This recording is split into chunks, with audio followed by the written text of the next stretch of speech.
శుభకార్యాలకు పూజార్ల కోసం వెతుకుతున్నారా? పూజారీస్.com లో అతి తక్కువ ధరలకే పూజార్లను ముందే బుక్ చేసుకోండి. వెంటనే కాల్ చేయండి. నమస్తే, నేను మీ జాహ్నవి. మనతో ఉన్నారు ప్రముఖ జ్యోతిష్య వాస్తు పండితురాలు, ప్రముఖ ఆధ్యాత్మికవేత్త, రాజరాజేశ్వరి రాజశ్యామల అమ్మవారి ఉపాసకురాలు, జ్యోతిష్య రత్న, జ్యోతిష్య ప్రపూర్ణ బిరుదాంకితురాలు సురంపుడి భానుకుటేశ్వరి అమ్మ. మాట్లాడేద్దాం. నమస్తే అమ్మ. జై శ్రీరామ్. శ్రీమాత్రే నమః. శ్రీ గురుభ్యో నమః. అమ్మ, మంత్రబలం ఈ ప్రత్యేక కార్యక్రమం ద్వారా మనకున్నటువంటి ప్రతి సమస్యకి చక్కటి సొల్యూషన్స్ ఒక మంత్ర రూపంలో అందిస్తూ ఉన్నారు కదా. మరి ఇందులో భాగంగా ఐశ్వర్య అభివృద్ధి, ధనాభివృద్ధి, ఇది చాలా ముఖ్యం ప్రతి మనిషికి కూడా ఈ రోజుల్లో. అది కలియుగ మాయ కదా. అయితే ఇవి కావాలి, ప్రతినిత్యము మనకు ఎప్పుడు ఆనందంగా ఉండాలి అంటే ప్రతినిత్యము మనం ఆచరించే విధి విధానాలు అంటూ ఉంటాయి కదా. ముఖ్యంగా ఏ మంత్రాన్ని బలంగా పట్టుకోవడం వల్ల మనకి ఇలాంటి సౌఖ్యాలు లభిస్తాయి అంటారు? అంటే ప్రతినిత్యము మనం ఆచరించవలసిన ప్రత్యేకమైన విధి విధానాలు ఏమైనా ఉంటాయా? తప్పకుండా జాహ్నవి.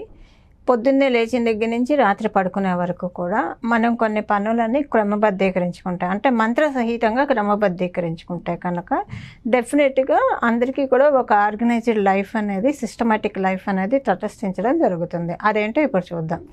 ఉదయాన్నే లేస్తూనే అంటే కరెక్ట్గా లేస్తున్న అరచేతులు చూసుకునే అలవాటు చాలా మందికి ఉంటుంది. అరచేతులు అసలు చూసుకోవాలి కూడా. కరాగ్రే వసతే లక్ష్మి, కరమధ్య సరస్వతి, కరమూలే స్థితే గౌరీ, ప్రభాతే కరదర్శనం అని చెప్పి మన రెండు అరచేతులను ఇలా చూసుకొని మొదట ఇలా చక్కగా మొహాన్ని, అంటే అరచేతుల్లో చాలా ఎనర్జీస్ ఉంటాయి మన అరచేతుల్లో. అందుకే మీరు ఎప్పుడన్నా మంత్రజపం చేసినా, ధ్యానం చేసినా కూడా ఇలా పెట్టుకొని మంత్రజపం ధ్యానం చేసినప్పుడు, లేదా ఇలా పెట్టుకొని చేసినప్పుడు కూడా మొత్తం శక్తి అంతా చేతుల్లోకి కేంద్రీకృతం అవుతుంది. కాబట్టి మనం ఇలా చూసుకొని ఇలా అంటే మొత్తం మనలోకి మన ఆవాహన చేసుకున్నట్లు చేయాలన్నమాట. అదే ఉదయాన్నే లేస్తూ ఈ మంత్రంతో మనం మన రోజుని ప్రారంభించాలంటే పొద్దున్నే లేస్తూనే మనం లక్ష్మీ పార్వతీ సరస్వతుల్ని కొలుస్తున్నట్టు మనకు అక్కడ లెక్కకు వచ్చేస్తున్నాయి. తర్వాత వెంటనే లేచిన వెంటనే హరే రామకృష్ణ అని అనుకోవడము, శ్రీరామ జయ రామ జయ జయ రామ, శ్రీకృష్ణ జయ కృష్ణ జయ జయ కృష్ణ, హరే రామకృష్ణ, ఈ నామాన్ని, ఈ శ్లోకాన్ని చెప్పుకోవడం, ఈ నామాన్ని చెప్పుకోవడం చాలా మంచిది. అయితే ఉదయాన్నే లేచిన తర్వాత బ్రష్ చేసుకునేప్పుడు చాలామందికి అంటే కాన్స్టిపేషన్ సమస్యలు ఉంటాయి, టీత్ ప్రాబ్లమ్స్ ఉంటాయి, ఇలా రకరకాల ప్రాబ్లమ్స్ ఉంటాయి కదా. ప్రతిరోజు ఈ మంత్రంతో కనుక చేసుకుంటే కనుక అవన్నీ కమ్ డౌన్ అవుతాయి. సో ఉదయాన్నే లేవంగానే అందరు చేసే పని టాయిలెట్కి వెళ్ళడం కదా. ఫస్ట్ అయితే ప్రయారిటీ ఎవరికైనా అదే ఉంటుంది. టాయిలెట్కి వెళ్ళినప్పుడు కేశవాయ నమః అనుకుంటూ టాయిలెట్ చేయాలి. అది మీరు ఏదైనా అవ్వచ్చు, 1 అవ్వచ్చు, 2 అవ్వచ్చు. అలా చేస్తూ ఉండడం వల్ల మన జఠరంలో ఉండేది వైశ్వానరుడు మన శరీరంలోకి చేరిన ఆహారం అంతా పచనం చేస్తారు. ఎక్కడ మన థాట్ ప్రాసెస్లో ప్రాబ్లం వస్తుందంటే జాహ్నవి, మనం తీసుకున్న ఆయుర్వేద శాస్త్రం కూడా చెప్పే మాట ఇదే.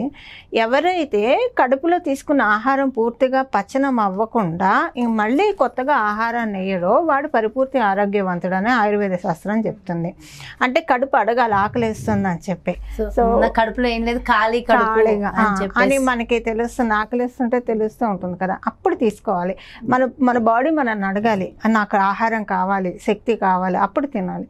ఇదంతా జరగడం వల్ల ఒక్కొక్కసారి తీసుకున్న ఆహారం డైజెస్ట్ అవ్వకపోతే అది కొవ్వు రూపంలో పేరుకుపోతుంది. ఆ కొవ్వు ఏం చేస్తుంది, బ్యాడ్ టాక్సిన్స్ని క్రియేట్ చేస్తుంది. బ్యాడ్ టాక్సిన్స్ వల్ల ఏమవుతుంది, మన మనస్థితి అనేది కండిషన్ తప్పేస్తుంది. సో చంచలంగా ఆలోచిస్తూ ఉంటాం, మనశ్శాంతి ఉండదు, ఇలాంటివన్నీ కూడా మనకి జరుగుతూ ఉంటాయి. ఇవన్నీ లేకుండా ఉండడానికి, అసలు తీసుకున్నట్టు డైజెస్ట్ అవ్వడానికి మన ఎక్సర్సైజెస్, వేడి నీళ్ళు తాగడం, ఇలాంటి మన ప్రయత్నాలన్నీ మనం చేస్తూ కాస్త మధ్యలో జీలకర్ర, వాము ఇలాంటివి తింటూ, దాంతోపాటు భగవత్ సహకారం. టాయిలెట్ వెళ్ళినప్పుడు కేశవాయ నమః, కేశవాయ నమః, కేశవాయ నమః అనుకుంటూ, మనసులో అనుకోవాలి, పైకి అనకూడదు, అనుకుంటూ టాయిలెట్ చేయడం వల్ల, అలా రోజు చేస్తూ ఉండడం వల్ల ఇండైజెషన్ ప్రాబ్లం అనేది కమ్ డౌన్ అవుతుంది, మలబద్ధకం అనేది తగ్గిపోతుంది, రాగరాగలు తగ్గిపోతుంది. అలానే మనం బ్రష్ చేసుకునేప్పుడు శ్రీహరయే నమః అనుకోవాలి. శ్రీహరయే నమః, శ్రీహరయే నమః అని మనసులో అనుకుంటూ బ్రష్ చేసుకోవాలి. ఇలా చేసుకోవడం వల్ల టీత్ ప్రాబ్లమ్స్ ఏమన్నా ఉంటే కూడా మనకి నెమ్మదిగా కమ్ డౌన్ అయిపోవడం ఉంటుంది. కొత్తగా టీత్ ప్రాబ్లమ్స్ రాకుండా, గమ్ ప్రాబ్లమ్స్ రాకుండా మంచి బలమైన పళ్ళు, ఆరోగ్యం కలిగి ఉంటారు. ఇది ఒకటి. ఆ తర్వాత మామూలుగా స్నానం చేస్తారు. స్నానం చేసేప్పుడు మీరు కూడా చాలాసార్లు అంటారు, గంగా యమున సరస్వతి ఇలా అనుకుంటూ చేస్తానమ్మా అని మీరు కూడా చాలాసార్లు చెప్పారు. సో మనం భావించి మనం స్నానం చేసే నీటినే గంగా గంగా అనుకుంటే మనం అన్ని తీర్థాల్లో స్నానం చేసిన ఫలితం వస్తుందని మనకు మంత్రశాస్త్రం కూడా చెప్తుంది. అలా అనుకుంటూ స్నానం చేయాలి. స్నానం చేసిన తర్వాత పూజ చేసుకుంటాం. సో వంట చేసేప్పుడు స్నానం అయిపోయిన తర్వాత పూజ అయిన తర్వాత వంట చేస్తాం కదా. సో టిఫిన్ చేస్తారా, అన్నం వండుతారా, ఏం చేసినా సరే అన్నపూర్ణ అమ్మవారిని ధ్యానించుకుంటూ వంట చేయాలి. ఇంకా వేరే ఆలోచన రాదు. శంకర ప్రాణవల్లభ అని చెప్పి అది లేదు, ఇది శ్లోకం ఏం తెలియదు, అన్నపూర్ణ అన్నపూర్ణ అన్నపూర్ణ అనుకుంటూ అయినా చేయొచ్చు. అన్నపూర్ణ అయ్యే నమః, అన్నపూర్ణ అయ్యే నమః, అన్నపూర్ణ అయ్యే నమః అనుకుంటూ అయినా వంట చేయొచ్చు. ఇలా చేసి ఆహారం తినడం వల్ల ఇప్పుడు మీరు చూడండి, మనం ఏదైనా దేవాలయానికి వెళ్ళినప్పుడు ఆ ప్రసాదం అంటే అందరు ఇష్టపడతారు కదా. అసలు మామూలుగా వండితే ఆ రుచి రాదు. ఎందుకు ఆ రుచి వస్తుందో చెప్పన జానవి, ఆగమ శాస్త్రాన్ని అనుసరించి ప్రసాదం చేసేప్పుడు వాళ్ళు కొన్ని మంత్ర ఉచ్చారణలతోటి ఆహారాన్ని వండుతారు. అలా వండింది కాబట్టి మీరు ఏ గుడి ప్రసాదం తీసుకున్నా సరే, సపోజ్ చక్కెర పొంగల్ ఇష్టం లేని వాళ్ళు కూడా గుడికి వెళ్ళేప్పటికి ఇష్టంగానే తింటారు. సో ఏది ఇష్టం లేకపోయినా గుడి దగ్గరికి వచ్చేప్పుడు గుడి ప్రసాదం అంటే అందరు ఇష్టపడతారు. సో దానికి కారణం అదే, వాళ్ళు మంత్రాలు మనసులో మననం చేసుకుంటూ ఆగమశాస్త్ర ప్రకారం చేస్తారు కాబట్టి ఆ భోజనానికి అంతటి ఇది పవిత్రత వస్తుంది, అంతటి ఎనర్జీ వస్తుంది. అలా మనం మన ఇంట్లో అంత చేయలేకపోయినా అసలుంటూ స్టార్ట్ చేస్తే నెమ్మదిగా అదే పెద్దది అవుతుంది. అన్నపూర్ణామ్మ అని, ఎందుకంటే అన్నపూర్ణామ్మ వారి దయ వల్లే మన శరీరం నిలబడుతుంది. నేను మీతో మాట్లాడుతుంటే మీరు నా మాట ఆలకించగలిగే ఓపిక మీకుందన్నా, మీరు నాతో మాట్లాడుతున్నారన్నా మాట్లాడే శక్తిని, ఆలకించే ఓపికని, అసలు ఇక్కడ దాకా వచ్చే శక్తిని మనకి ఇచ్చేది అన్నపూర్ణ అమ్మవారు. కాబట్టి అదొక రెస్పెక్ట్ అనమాట. వండేప్పుడు మీరు చూడండి, ఒక 11 రోజులు అన్నపూర్ణదేవి నామస్మరణం చేస్తూ అన్నం వండండి, టిఫిన్ చేయండి, కాఫీ ఇస్తారా, బూస్ట్ కలుపుతారా, హార్లిక్స్ కలుపుతారా, ఏదైనా సరే పొయ్యి మీద దగ్గరికి వెళ్ళినప్పుడు అన్నపూర్ణ అమ్మవారిని తలుచుకుంటూ చేస్తే ఆహారం పవిత్రం అవుతుంది. ఇంట్లో ఒక 11 రోజుల తర్వాత నుంచి ఇంట్లో ఒకవేళ వాళ్ళు మనశ్శాంతిగా లేకపోయినా, లేకపోతే చిటికి మటికి విసుక్కునే వాళ్ళైనా సరే అది తగ్గిపోతుంది. తగ్గిపోయి ప్రశాంతంగా, ఎందుకు అరుస్తున్నాను ఇప్పుడు వాళ్ళే ఆలోచిస్తారు, అసలు వ్యాలిడ్ పాయింట్ లేదు, అసలు అరవడం ఎందుకు, ఇలా కూడా చెప్పచ్చు కదా, అన్నిటికీ అరవాలా అని వాళ్ళకే అర్థమవుతుంది. ఇలాగ అన్నపూర్ణ అమ్మవారి నామస్మరణ చేస్తూ శాంతిగా అందరు ఇంట్లో ఉన్న వాళ్ళందరూ కూడా శాంతిగా ఉంటారు. ఆ ఇంటికి వెళ్ళినప్పుడు చూస్తే దేవాలయం లాగా అనిపించాలి, అలా ఆ ఇల్లు అనేది అవుతుంది. మనము ఇల్లు అది చిమ్ముకునేప్పుడు కూడా, ఇప్పుడు ఇల్లు చిమ్మడం అనేది, క్లీన్గా ఉంచుకోవడం అనేది శ్రీలక్ష్మి అమ్మవారికి ఇష్టమైన పని కదా. అందుకని శ్రీలక్ష్మి అమ్మవారి ప్రీతి కొరకు, మన శుభ్రత కొరకు కూడా మనం చేస్తున్నాం కాబట్టి అది కూడా అమ్మవారి పూజ. ఇల్లు శుభ్రం చేసుకోవడం కూడా, మీరు బూజులు దులుపుతున్నా, ఇల్లు చిమ్ముతున్నా, ఇల్లు తుడుస్తున్నా, శ్రీలక్ష్మి ప్రదం శ్రీలక్ష్మి ప్రదం శ్రీలక్ష్మి ప్రదం అనుకుంటూ చేస్తే కనుక డెఫినెట్గా అమ్మవారు అంటే అమ్మవారిని బొట్టు పెట్టి మనం పిలుస్తున్నట్టు, రావమ్మ మహాలక్ష్మి నీకోసమే నేను ఇదంతా చేస్తున్నానని చెప్పి చేయడం అనమాట.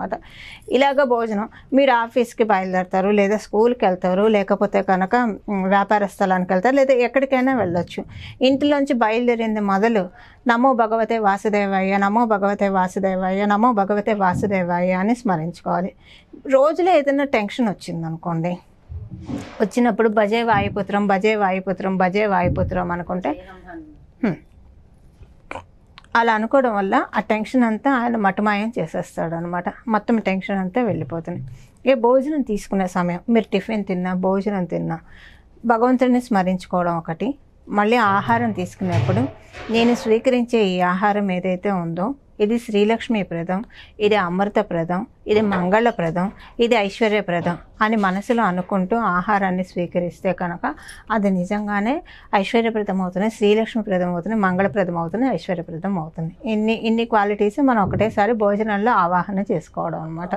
సో ఇన్ని లక్షణాలు, సో రోజు మొత్తం కూడా మనం చేసే ప్రతి పనిలో ఆ దైవనామస్మరణ అనేది చాలా ముఖ్యం. అయితే ఒక్కొక్క దానికి ఒక్కొక్క దైవనామాన్ని మీరు వివరించారు. అయితే ఓవరాల్గా రోజంతా ఒక్క నామమే జపించాలి, ఆ ఒక్కటే నామాన్ని పట్టుకోవాలి, ఒకటే మంత్రం కావాలి అంటే దానికి ఏం చెప్తారమ్మా?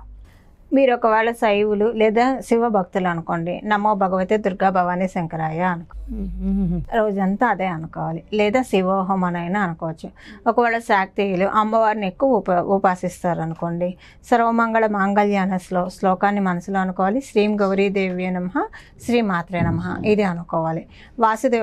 వైష్ణవులు అనుకోండి, నమో భగవతే వాసుదేవయ్య లేదా నమో నారాయణాయ ఇదైనా సరే అనుకోవచ్చు. ఏకంగా ఎప్పుడు ఒకటే నామం అంటే కనుక అన్నిటికీ మనకి గురువే అధిదైవం కాబట్టి, ఎందుకంటే బ్రహ్మ విష్ణు మహేశ్వరులు వీళ్ళు మనని అంటే ఒకవేళ వీళ్ళ కోపానికి మనం గురైనా మనల్ని రక్షించేది గురు భగవానుడే కాబట్టి శ్రీ గురుదత్త, జై గురుదత్త, శ్రీదత్తం శరణం మమ అనైనా రోజంతా అనుకోవచ్చు. లేదా దత్తం భజే, గురుదత్తం భజే, అత్రి అనసూయ పుత్ర దత్తం భజే ఇదైనా అనుకోవచ్చు. ఇది అనుకుంటే కూడా చాలా బాగుంటుంది జాహ్నవి. సో సింపుల్గా ఏదో ఒకటే అనుకోవాలి. మాకు ఇవన్నీ తెలియదు అని అనుకుంటే కనుక దత్తం భజే, గురు దత్తం భజే, అత్రి అనసూయ పుత్ర దత్తం భజే, శ్రీ గురుదత్త, జై గురుదత్త, శ్రీదత్త శరణమమ్మ దీన్ని అనుకోవచ్చు. ఈ రెండులో కూడా ఏదైనా కన్ఫ్యూజన్ ఉంటే శ్రీ గురుదత్త, జై గురుదత్త, శ్రీదత్త శరణమమ్మ సరిపోతుంది జాహ్నవి. రోజంతా అది అనుకుంటూనే ఉండాలి. చాలా చాలా అద్భుతమైన విషయాలు తెలియజేశారమ్మా. Thank you so much. నమస్తే. మంగళం. నమో భగవతే వాసుదేవాయ. ఎస్, చూసారు కదండి మంత్రబలం ఈ ప్రత్యేక కార్యక్రమంలో. నిత్యము కూడా ఐశ్వర్య అభివృద్ధి, నిత్యము ఆనందంగా ఉండాలి, ఎప్పుడు సుఖ సంతోషాలతో మనం ఉండాలి అంటే ప్రతి నిత్యము మనం చేసే పనులలో పాటించవలసిన విధి విధానాలు, ముఖ్యంగా నియమాలు ఏమిటనేది చాలా సవివరంగా వివరించారు కదా మన భానుకోటేశ్వరి అమ్మ. మరో చక్కటి ప్రత్యేకమైన కార్యక్రమంతో మళ్ళీ మీ ముందుకు వచ్చేస్తాను. మరి అదేవిధంగా మీ యొక్క జాతకానికి సంబంధించి కానీ, లేదంటే మీ ఇంటి వ్యాపార వాస్తుకు సంబంధించి కానీ, లేదంటే ప్రత్యేకమైన ప్రదేశాలలో ఎప్పటికప్పుడు నిర్వహించేటటువంటి పూజలలో మీరు కూడా పాల్గొనాలి అంటే ఇంకెందుకు ఆలస్యం, కింద డిస్ప్లే అవుతున్నటువంటి నెంబర్స్కి కాల్ చేసి డీటెయిల్స్ తెలుసుకోండి. నమస్తే.